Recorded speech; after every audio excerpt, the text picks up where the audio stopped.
Hello and welcome to Reality Check. Before we start, I want to tell you a little bit about our sponsor for this week.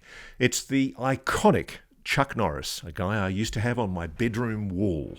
The martial artist hero who's still in his 80s and still kicking butt and still staying active. What's even more shocking is he's stronger, he can work out longer, and he even has plenty of energy left over for his grandkids. He did this by making just one change, and he says he still feels like he's in his 50s. His wife even started doing this one thing too, and she's never felt better. She says she feels 10 years younger, her body looks leaner, and she has energy all day. Chuck made a special video that explains everything. Make sure you watch it by going to chuckdefense.com/Ross. That's this link below this video. It will change the way you think about your health. Once again, that's chuckdefense.com/Ross. Now, let's get on and enjoy the show.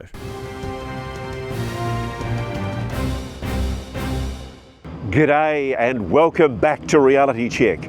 I'm Ross Coulthart and I'm in Egypt this week. I'm here to look, study and learn all about the incredible civilization that once existed along this mighty river, the River Nile. It's such a privilege to be here.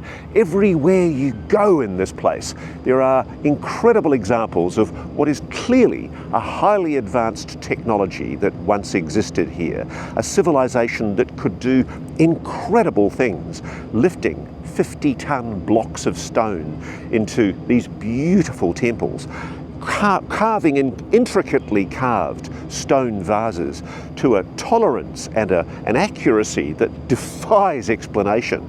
It's a privilege to be seeing this and learning all about it, and I'll be bringing you a story about it in coming weeks. But of course, the other mystery in plain sight is UFOs, UAPs, and boy, what a week it's been in Congress. We've been following this as we chug along the River Nile here, and it's been fascinating. You've had the House Oversight and Accountability Committee chaired by Nancy Mace. It had its hearing followed closely by the Senate Armed Services Committee. And the big question, of course, is what is the Congress going to do now it's had this information put in front of it by people like Lou Elizondo, Michael Schellenberger, and others. It's very, very important that these witnesses now be taken seriously and listened to. Will the Congress do its job? Now, in a moment, you're going to be able to hear the incoming AARO director, the new director of the All-Domain Anomaly Resolution Office. He's spoken to media in a private briefing, and NewsNation was there, and so we recorded the audio of that meeting, and we'll be able to bring you the full audio of that briefing very shortly in this episode of Reality Check. But first up, I'm pleased to say that my colleague and friend Joe Khalil, Washington correspondent for NewsNation, has been able to score an interview with the chairwoman of the House Oversight and Accountability Committee, Nancy Mace. And he's grilling her on what she plans to do now that she's got the evidence she's received from those key witnesses in the House Oversight and Accountability Committee hearing. What will the Congress do now that it's forewarned and forearmed that there is a retrieval program for UAPs and a secret reverse engineering program? Will the Congress endeavour to restore oversight and accountability to what sounds like a massively expensive program that sounds like it's out of control and not within government oversight? What's the Congress going to do? Have a listen to Joe Khalil's interview with Nancy Mace. Congresswoman Mace, thank you so much for joining us again. Of course. Talking about this. So now that you've had a couple of days to digest what was in that hearing, everything that was said, what are your main takeaways from it? Well, it was actually a lot to unpack. We talked about defense contractors that may or may not be involved and why they're involved, what kind of technology propulsion, underwater, sea or air, Yeah. etc. The topic of people being injured and compensated for their injuries, allegedly in a crash retrieval program, etc. That to me these are details, and they're small, but they're big. These are small details that actually make a big difference in this overall broader conversation. And certain things shouldn't be classified. The amount of money we spend on some of these programs shouldn't be hidden from the American people. They don't maybe necessarily have to know the technology that's being utilized in some of these programs, but how much money we're spending, what are we spending it on? Those things are important to this broader conversation about how the U.S. government and your tax dollars are being spent. And why hide it? Why lie to the American people about it? And that's what gets me is I enter everything as a skeptic. And the American people have been lied to over and over again on this topic. Yeah. So there were a couple of moments that stood out to me. I'm going to throw a couple your way. There was that moment where you were talking to Lou Elizondo, and you had this sort of rapid fire yes or no, and you asked him point blank, is there a crash retrieval program of UAPs? He answered yes. You asked him right after that, is this program meant to reverse engineer, in your words, alien craft? And he said, under oath, yes. So what are you taking in that moment? Like, what goes through your mind when you hear somebody who is literally testifying after taking an oath who says something like that to you? You're sort of awestruck. I mean, all of the witnesses were under oath. And you're awestruck by the admission that this is what's going on. And it's surprising, and in some ways it's really shocking. It's groundbreaking. And now I'm even more curious. I got a stack of files dropped off to my office on Friday. I spent the weekend pouring through unclassified government documents about some of these programs. And so it leaves us with more questions than answers. And now it's sort of a two-step process. One is about disclosure. What can be disclosed? When can it be disclosed? The American people deserve some answers here. And then also, how do we protect whistleblowers? How do we get more information? How do we get people to come forward, credible witnesses to come forward? Because some of the witnesses we had last week, it wasn't firsthand. They're using government documents, government witnesses, whistleblowers, etc. But I would love to see some of these whistleblowers come forward with their firsthand accounts, especially former military, former pilots, people that are on submarines that have seen some of these things, these fast movers, whatever they are, that they have nicknames for them when they're out to sea. It's interesting. And I want to ask you about the challenges with getting whistleblowers to come forward. But the curious reporter in me cannot ignore that you said you got a bunch of documents that were dropped on your desk. So what kind of things? What kind of things are you seeing? What are you reading through? What are people sharing, with you on this topic? Well, they're declassified government documents, some from the FBI, some from the U.S. DOD and U.S. military army specifically, where there is an admission that there are things that they have seen that are unidentified, they can't identify them, that there is a program, that there are crash sites, that there are things being retrieved. In fact, I saw one note. It was between the FBI and I believe the U.S. Army, where there was a handwritten note saying, we will help with this program. We want access to the crash material. We want access to the site. We want access to the vehicle or whatever. And who's that from? That was from the FBI to the U.S. Army to DOD. You've probably already seen it. So some of this is actually new for me, and I'm learning, and I'm not, and from my perspective, it's like, they continue to lie to us. Like there's that AARO report this year that said, actually, there's nothing that's unexplained. Well, scientifically, it's not zero. Right. It can't possibly statistically be zero. So you know right off the bat, the U.S. government is lying to you. And so I'm fascinated by it. I think the details matter. There are small pieces of information that you'll see in a government document, and it seems like it's small, might be a word or a sentence, but actually it's huge meaning. Yeah. Huge meaning. I mean, so there was another AARO report that came out the day after your hearing that even contradicted last year's AARO report. So you're right to, point that stuff out, I think. I mean, scientifically, it can't be, there are going to be things that are unexplained. Right. It could be a weapons program, it could be Russia, it could be China, it could be anything. It's not zero, though. Right. Or it could be a UAP, extraterrestrial thing. We don't know, but it's not zero. So No. when they say zero, they're lying to you. Right. And then, again, just last week, they've acknowledged actually there are several that we cannot explain at this point. Hundreds, So, in fact. hundreds, right. That we're, So how significant is this that you now had David Grush last year among the witnesses who said, yes, I am aware, I've been given documentation about these crash retrieval programs. This year, again, you had Lou Elizondo, And there were at least 3 witnesses out of the 4 who made similar claims, right? Yeah. That they had evidence in some way, whether it's documentation or witnesses, that these things exist.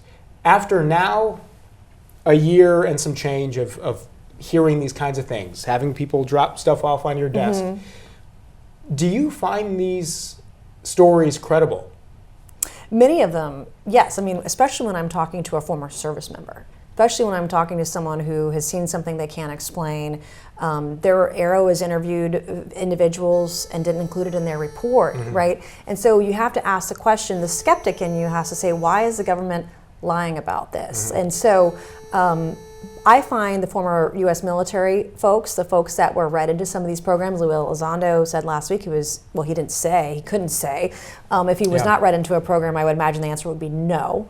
But he can't affirm it publicly, I guess. But especially our military members, I've had military members of my family who've been pilots or been deployed and have seen things that they can't explain. Yeah. And in years past, decades past, if those people came forward, they'd lose their jobs. And we want to create an environment where people are not ashamed. It could be easily explained away or not. And so if there are crash retrieval programs, I'd like to know how much money we're spending on it. Congress deserves to know that. If people are being compensated for their injuries due to exposure to whatever toxic chemicals, radiation, whatever at the crash sites, we ought to know that too. Yeah. Has anyone been really harmed? I've heard about potential TBIs, traumatic brain injuries, et cetera. Like, if they're being compensated for it, why lie about it? If there's no there, then why are we compensating people for something that doesn't exist? It's perplexing to me. And also one of the key, I think, highlights of that hearing was when you brought that up, specifically that question to Lou. What we have not heard yet is from anyone who has said they have directly worked on these things, right?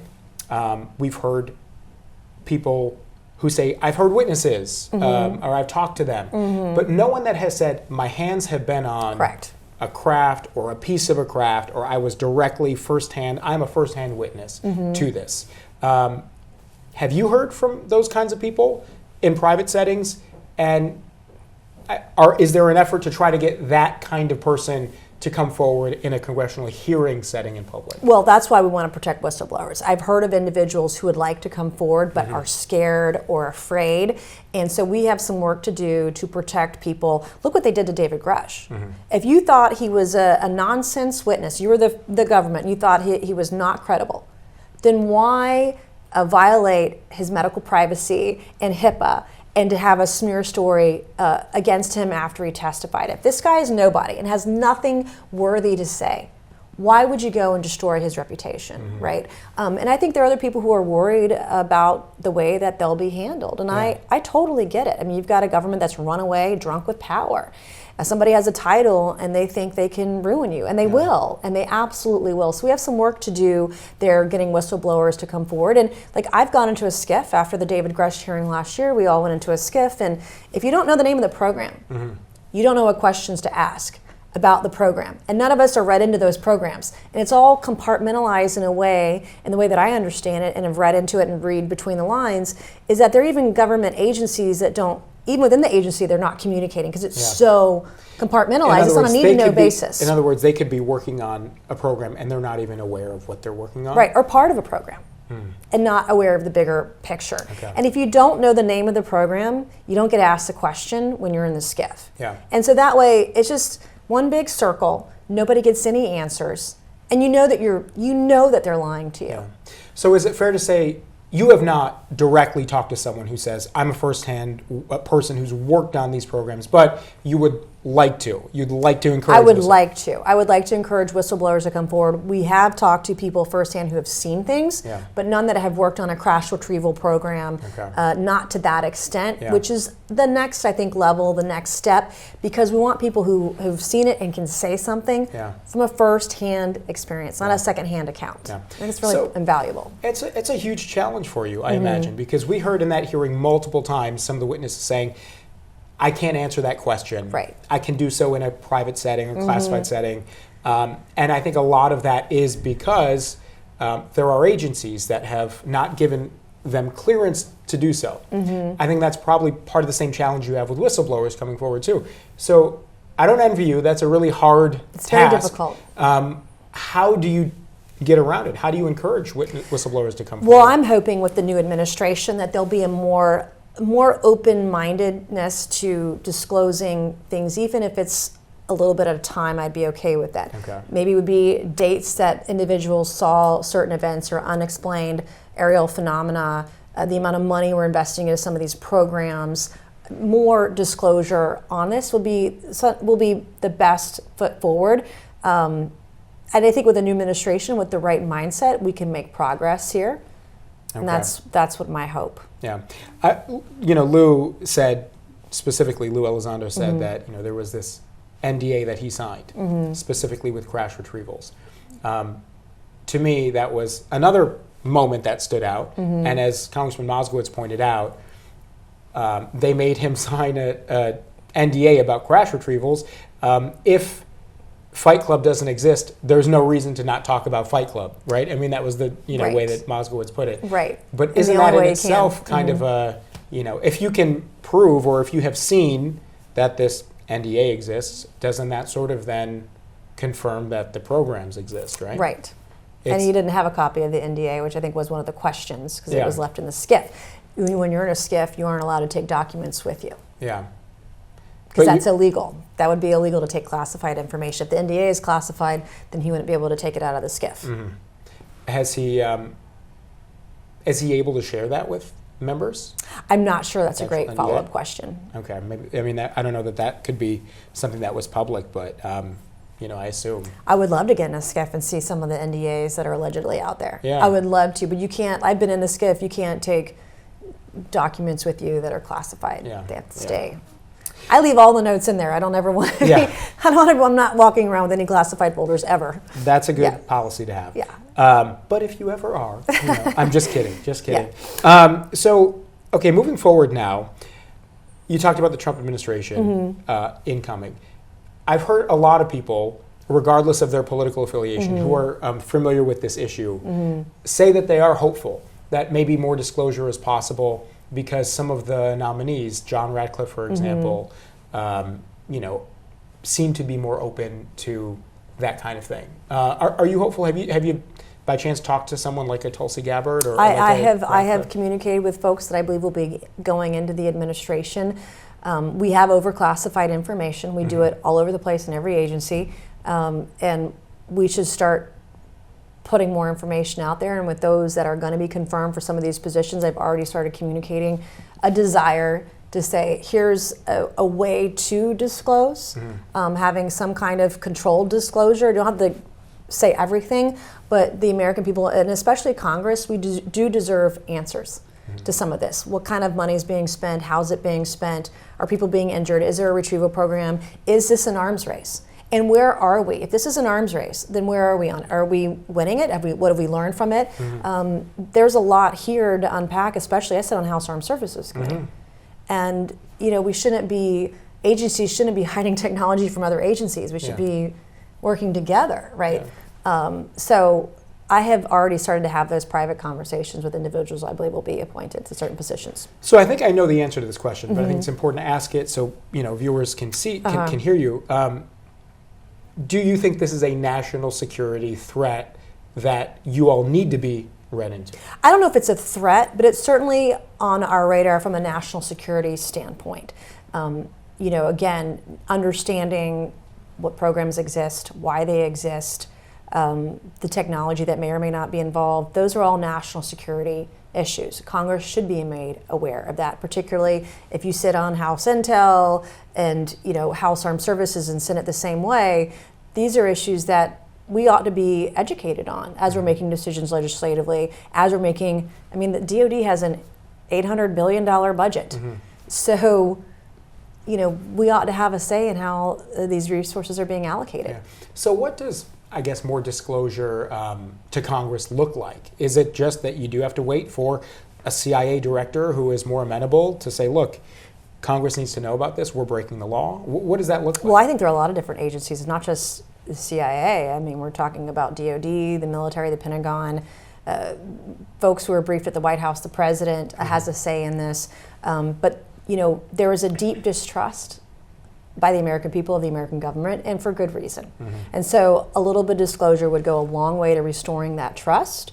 And if there's no there, then show it. But so far we've been lied to. Yeah. So something is there. And what is it? How much money are we spending on it? And what kind of programs? Because I do believe the way that it's compartmentalized, I do think that there are potentially leadership either in the military or even in the President of the United States where information is being hidden from them, and that's not right either. And you have virtually no idea, if these programs do exist, how much money is being spent on them. Correct. Okay. Just a couple more questions. I'm going to hit my limit here. The hearing itself, was there anything you heard that surprised you? For me, it was the acknowledgement that a crash retrieval program exists, that people have been injured by it. The names of the contractors that are allegedly involved. I mean, to me, that was the first time hearing that, and you take a step back and you sort of gasp, like, what are we talking about here? And I'm looking at it, declassified historical documents where they're discussing, like outright discussing FBI and the Pentagon, who gets access to what from a crash site. I mean, it's fascinating, and it's like, well, they continue to shroud this by hiding it from the American people. We know something's going on, so what is it? To what extent? I think it's a very, limited number of programs, and at some point, it's capped out. But we should know how much money is being spent. Is it 1 million or is it $1 billion? Over the whole of the government. Yeah, I've heard some of the witnesses, even those who just testified Thursday, say things to the effect of, they understand it is justified to keep some of this information classified. There are national security interests here. But how do you think the public would react if the Pentagon just said, you know what, these programs exist. These craft are real, they're on radar, we've seen them, and this retrieval program is real. How do you think the public would react? I think they would take it confidently. I mean, to know that there's someone, that we have our eye on the ball, that we are learning from the technology, that we are advancing our technology based on what we're learning. I think that people would have greater confidence than the government gives them credit for. And the program Immaculate Constellation, we know the name of it now. You said sometimes it's hard to ask questions when you don't know what the programs are. The fact that we know of its existence now, how does that help you all in your sort of investigative role, oversight role into these programs? Well, it gives us insight into next time we go into the SCIF and have another meeting about this to be able to ask it. But it's probably already been renamed something else, and we don't know the name of the program because these programs are renamed over years. But this is a program that's been around for decades, and the way that they name the programs, if you don't know what they are, you don't know what to ask, and therefore it doesn't exist. That's how it works. Last one. Are there plans for a follow-up hearing for the next one? What's your vision for the next one? I would like the next Congress to continue having these conversations, to continue having hearings. I think the American people deserve that, but it's going to take more people coming forward. As you said, firsthand witnesses and whistleblowers, but we also have to be able to protect them because there are people out there that would like to speak to us, but they're afraid. And we have to take that fear away by strengthening our whistleblower protections for those who want to come forward. All right, Congressman Mace, thank you so much. Of course, thank you. Appreciate you giving me the time. Of course. So when the AARO, the All-Domain Anomaly Resolution Office Director, Joe Kosloski, sat down with the media recently and gave them a private Q&A briefing, the NewsNation team were there, and we were able to record the full audio of that Q&A. We've seen little snippets that have been released by sections of the media, but as far as I know to date, nobody's released the full audio. So here's your opportunity to hear what the incoming AARO director has to say. For those who haven't met me, I am Sue Goff from the Defense Press Operations in the Office of the Assistant to the Secretary of Defense for Public Affairs. We are here today to hear what Dr. Joe Kosloski, the new director of the All-Domain Anomaly Resolution Office, has to say about AARO's activities and the release today of the unclassified version of their annual report on unidentified anomalous phenomena as required by statute. I'm going to In a moment, I'll turn it over to Dr. Kosloski to provide opening remarks. Then we will go to Q&A. I will be moderating and calling on you because Dr. Kosloski, if this is his first time with you all, we would appreciate it if you would identify yourself by name and outlet when you ask your question. Please keep it to one question and one follow-up.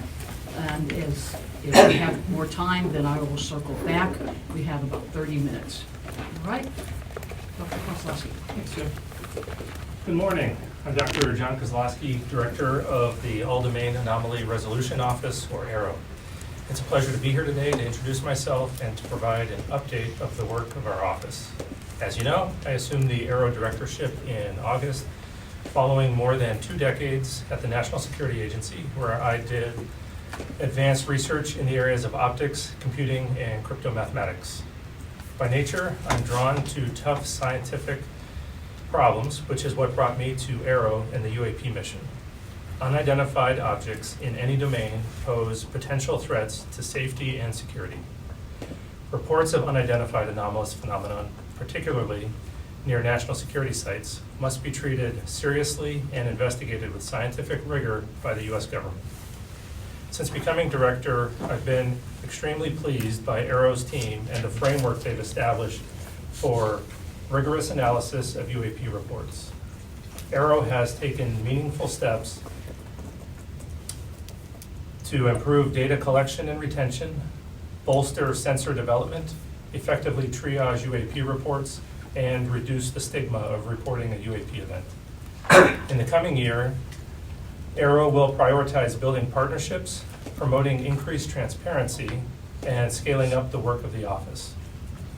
This week, the department delivered its fiscal year 2024 consolidated annual report on UAP and had the opportunity to brief congressional staff on the report's findings. As of today, over 1,600 UAP reports, 757 of which, AARO has received over 1,600 UAP reports, over 757 of which came to AARO during the period covered by the report. AARO has successfully resolved hundreds of cases in its holdings to commonplace objects such as balloons, birds, drones, satellites, and aircraft. Meanwhile, over 900 reports lack sufficient data for scientific data for analysis and are retained in our active archive. These cases may be reopened and resolved should additional information emerge to support analysis. I want to emphasize that although only a very small percentage of reports to AARO are potentially anomalous, these are the cases that require significant time, resources, and a focused scientific inquiry by AARO and its partners. It is also important to underscore that to date, AARO has discovered no verifiable evidence of extraterrestrial beings, activity, or technology. None of the cases resolved by AARO have pointed to advanced capabilities or breakthrough technologies. It is also worth noting that AARO continues to see a geographic bias of UAP reports near U.S. military assets and sensors. However, this bias has been mitigated somewhat by an increase in commercial pilot reporting in the continental United States. AARO is working closely with the services to implement existing reporting guidance while expanding UAP reporting to more of the interagency. Meanwhile, AARO continues to review the U.S. historical record relating to UAP and will release a second volume of its congressionally directed historical record report. We welcome any former or current government civilian contractor or military service member with relevant information to reach out to us at www.aaro.mil. For every UAP report, operational or historical, AARO will follow the science and data wherever they lead. And we are committed to sharing as much information as possible at the unclassified level to inform the public of our activities and findings. With that, I'll take your questions. Brandy? Thanks. Thank you so much for doing this. I'm Brandy Vincent with Defense Scoop. One question on the report and then a follow-up. It noted that the next step for Gremlin, the Gremlin capability, is conducting a 90-day pattern of life collection at a national security site. Where is that going to be? How did you pick that location? And what ultimately are you guys trying to accomplish with that? So it's currently deployed. We'd rather not say exactly where it is because we want it to be an unbiased test and don't want to invite folks to come and do flyovers and test against the system. We chose that specific location because of the environment. We expect there to be a lot of variety in the types of things that we're going to see, and there have been UAP reports in that general area. And we're trying to build a baseline. So right now we have this geographic bias where we are getting reports near the national security sites, but we also have a bias from pilots and other security personnel. So we want to have a better understanding of what normal looks like near those national security sites. And then eventually we'll be expanding our baseline investigations to other areas in the US to look at what normal looks like away from national security sites.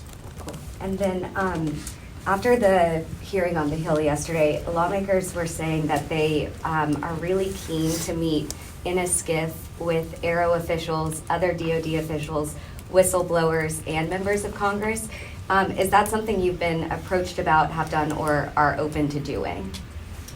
So we're absolutely open to meeting with everybody. We've been meeting with a variety of folks, from whistleblowers through staffers, and we encourage anybody with direct information to come to us, go to our secure reporting mechanism on the website, and when we get that, we'll reach out to them, schedule a meeting in the skiff. And Congress has enabled us to receive all sensitive information regardless of classification or NDAs they may have signed, and we receive that information and we follow up on every tip that they provide us. Thank you. Yep. Two questions. One, I was wondering if you could talk about whether any analysis or data of reports you have received has led you to the foreign adversary conclusion, specifically the UAS's 18 reports of UAS's spotted near nuclear facilities.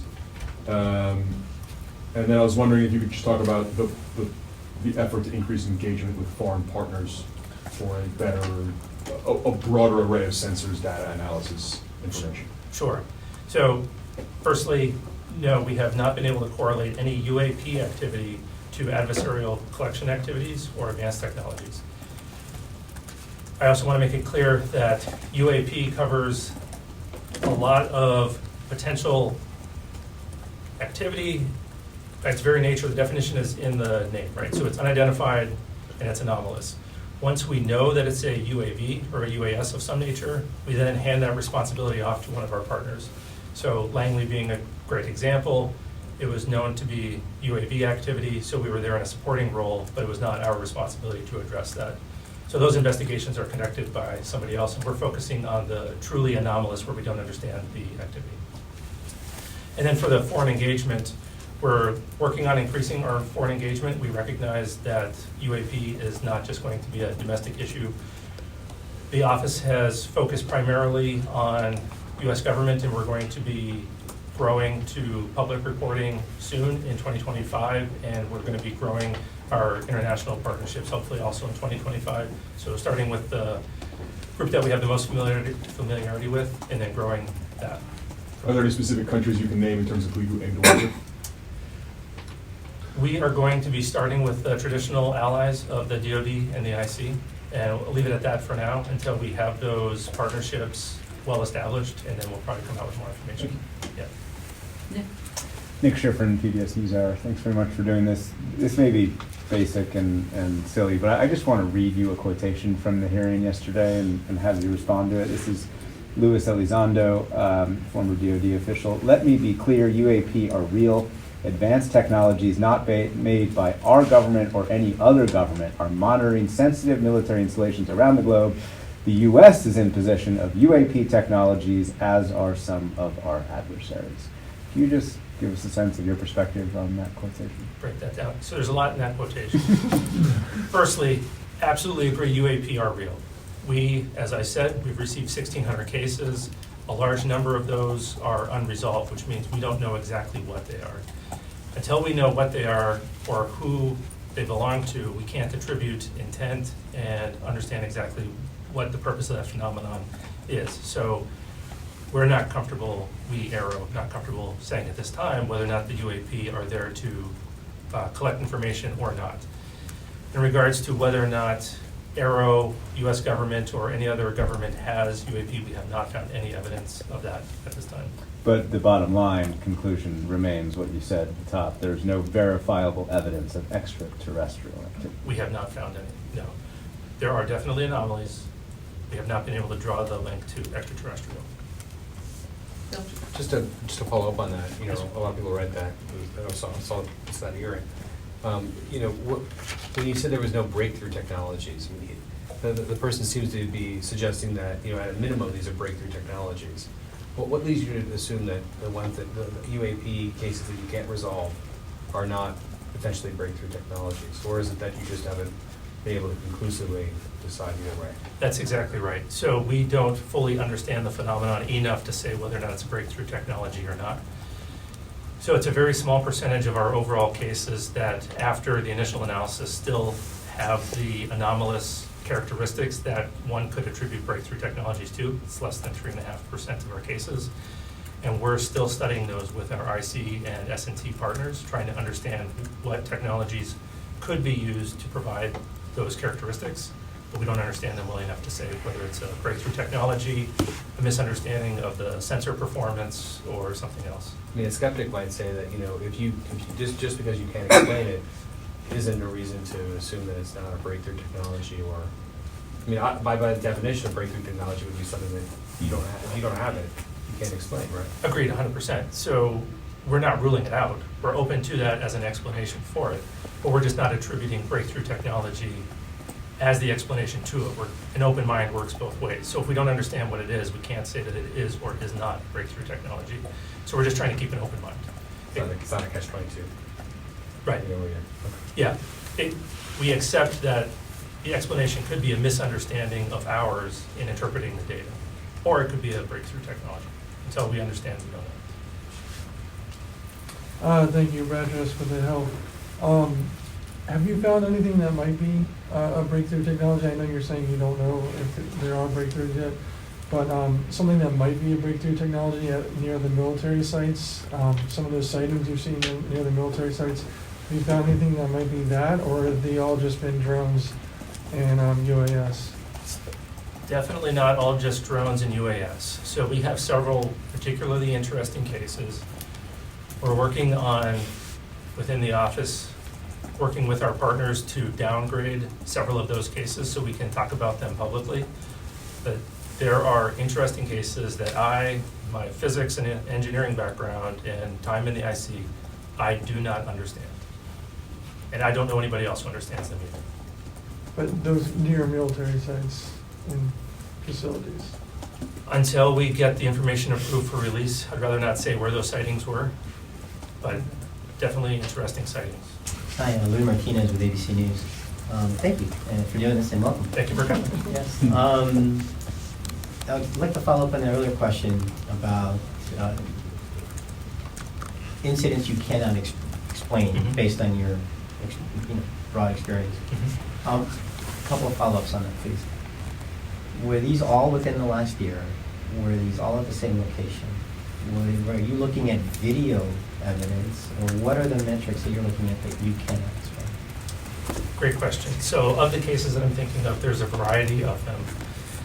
The cases that are top of my mind are spread out over the last year and a half.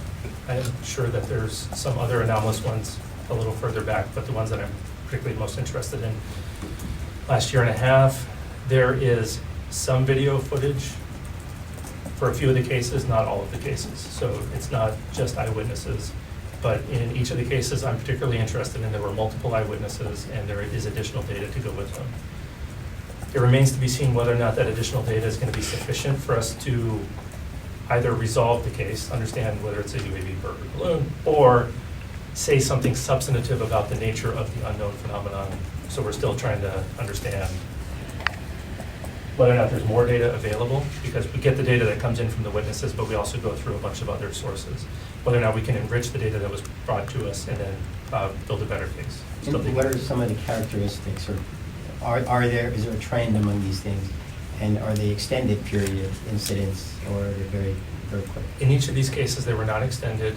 The cases that I'm thinking of, there was no commonality across the different cases, different morphologies, so orbs, cylinders, triangles.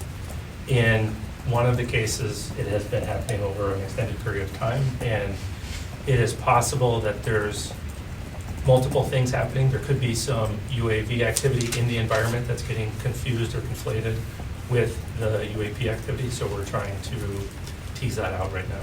And just to clarify, earlier you said Langley was UAVs. The Langley incidents would not be among what you described? Correct. Correct. Constantine? Thanks. Constantine Turpin with military.com. So one of the sort of key criticisms, I think, around this issue from the hearing yesterday was government transparency, lack of government transparency. I mean, can you sort of speak to that critique and whether you feel that AARO is being overly secretive, if you guys are working on being more transparent, sort of address this criticism from the Hill that you guys are emblematic of a government that overly classifies everything? And Yeah, it's an understandable concern, and I can make a comment. My wife would like me to share more about the UAP incidents too, but I guess it's on the record now. So the fundamental issue is that AARO receives cases from our partners, and in most cases to date, because we've been working through the services, those partners are providing data that is gathered from sensitive platforms, and we need to make sure that we're protecting sensitive sources, methods, not introducing vulnerabilities to their operations. So even though that there's nothing inherently classified about the existence of a UAP, we have to protect that information. When AARO receives those interesting cases, the cases that we're just briefly talking about, we try to identify if the UAP information can be isolated from the sensitive, usually it's metadata that identifies characteristics of the platform. And we work to downgrade that material as much as we can. But we can't do it unilaterally. It has to be in partnership with the folks that brought that information.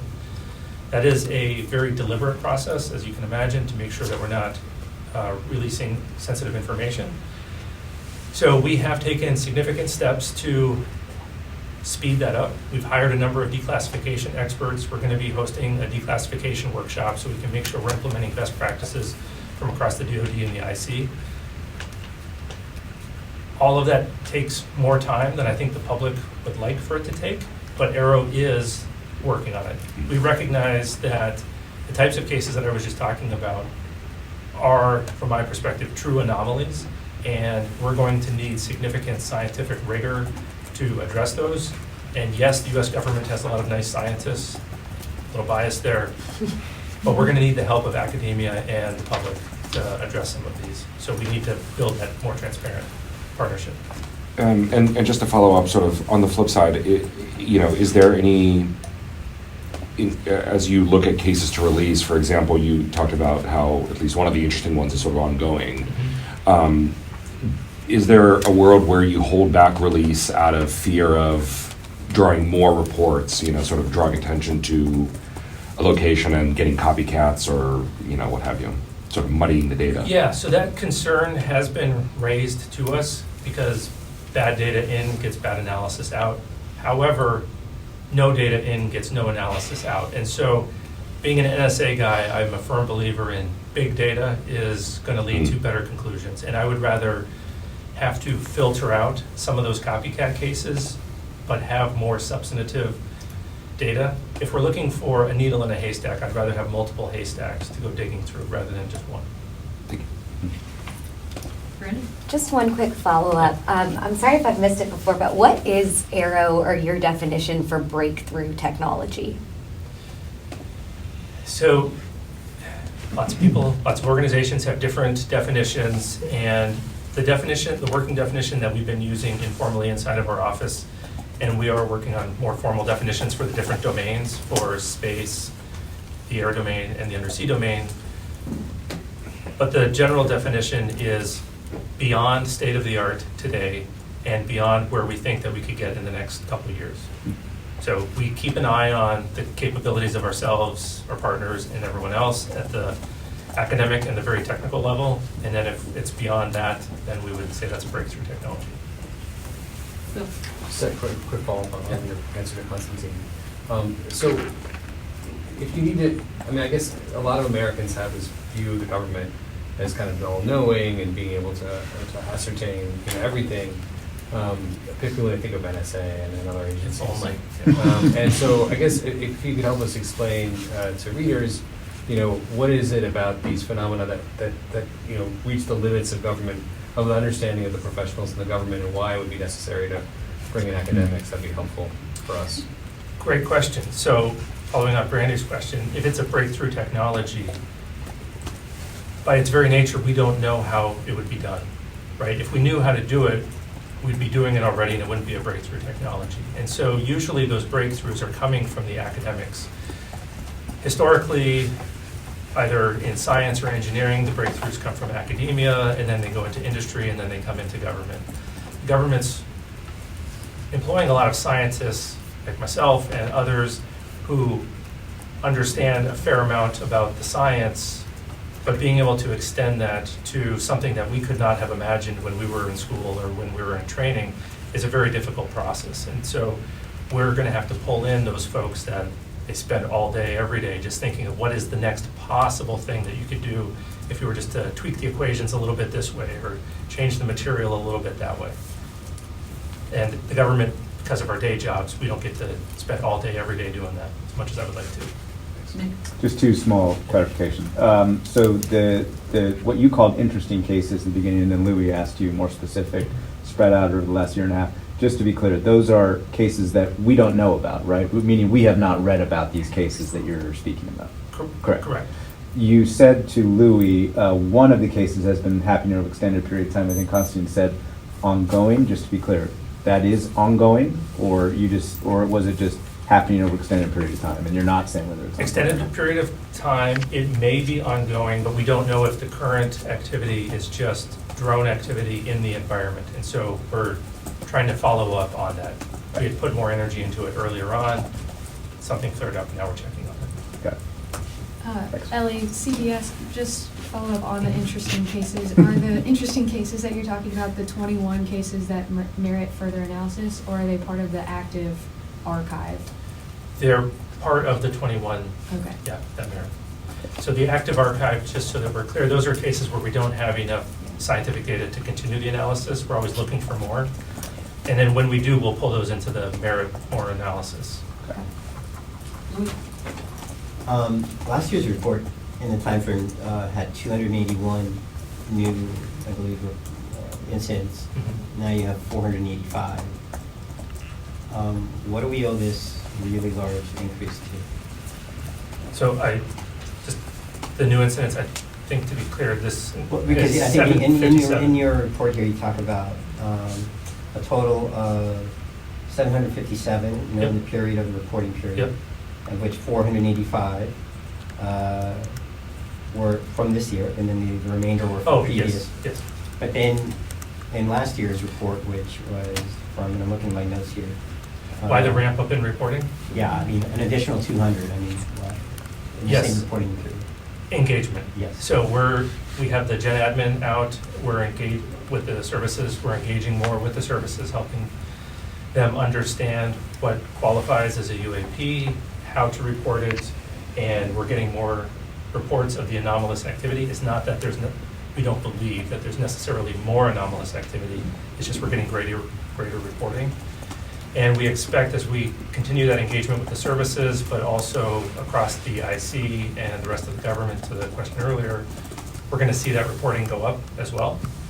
We're going to follow that with education campaigns so that, for example, the FAA is providing us reports now as well, so we're getting reports from the pilots. Some of the reports from the pilots are Starlink flares, so light glinting off of satellites at just the right time of the evening. It looks interesting and potentially anomalous. But we can model that, we can show pilots what that anomaly looks like so that that doesn't get reported to us necessarily. So we're going to follow up the engagement campaigns with education campaigns so that as we're increasing the number of accounts that come to us, we're not just getting more of the noise and trying to keep it focused on the interesting. Just a very quick question on the active archive. Do you have an instance or instances where you have gotten more information for an event in the active archive and have pulled it out, or is that? Thank you for asking. We do, yes. Yes, we do. So it actually was the instance that I'm most familiar with was a Starlink instance. So we had several folks over the period, I think it was multiple months, were seeing interesting activity in the sky. And we found that because we're continuously looking back at that active archive and looking for correlations across those incidents, but also new incidents coming in, we found some of those correlations in time, the direction that they were looking, and the location, and we were able to assess that they were all, in those cases, looking at Starlink flares. Yeah. Okay, interesting. How many people work in your office? We have several dozen folks working in the office, but the power of the office isn't the number of people who work in it, it's our partnerships across the IC and the DoD, and hopefully in the near future, academia as well. In the historical report from earlier this year, there was mention that in the 1950s and 60s, as pilots started, commercial pilots started flying, they saw reflections as well off of what were like U-2 aircraft at that time. So this new Starlink seems very reminiscent of that. Yeah, that's very reminiscent. So you're seeing an uptick in that might be, again, a historical parallel, right? Yes, yep. And we do see some trends in the morphologies that are reported. So for a while, we're seeing a lot more balloons, and then pilots started understanding what some of the space trash looked like. And now we're seeing, as the mega satellite constellations are increasing, Starlink, and there's others that are going up, we're seeing an increase in those lights in the sky that look very unusual as those satellites are deploying. And we expect that that trend will also go down eventually. Ellie? I have to ask a broadcast-specific question, but do you anticipate releasing any video related to any of the cases that were ruled out or that are still unexplained? So we're going to we have some resolved cases that are of public interest that have been talked about publicly that we'll be releasing on the 19th. I think those are going to come with videos. Yep. And then as we downgrade information, the hope is that we will be able to release as much of that content as we can to the public so that we can get help in resolving it. Yeah. Moshe. Thanks for doing this. Moshe Games with NBC. You said earlier that there wasn't evidence that UAP activity was linked to foreign adversaries, but I'm wondering, have you seen any kind of suggestion that foreign adversaries have been trying to capitalize off of this with disinformation or anything else? We have not, but I am concerned that somebody could use the potential stigma and take advantage of that. If there is a stigma associated with reporting UAP, then that's an opportunity for the adversary to maybe conduct collection operations and not have folks report on it, but we haven't seen evidence of that yet. All right, time. All right, folks, thank you very much. Thank you very much. Thank you. Thank you. Please come back soon. Thank you. So I hope you enjoyed that Q&A with the AARO Director, John Kosloski. I'll be back with more episodes of Reality Check, including some from here in Egypt. I'm very excited to bring you the story of what we've discovered here for ourselves. It's been a learning and looking trip. It's been so exciting, and I'm thrilled to be able to tell you the story of what we found here in coming weeks. See you soon. Thanks for watching. Go to joinnn.com to find NewsNation on your television provider. And please don't forget to click that red subscribe button to ensure you get more of NewsNation's unbiased and fact-driven news coverage.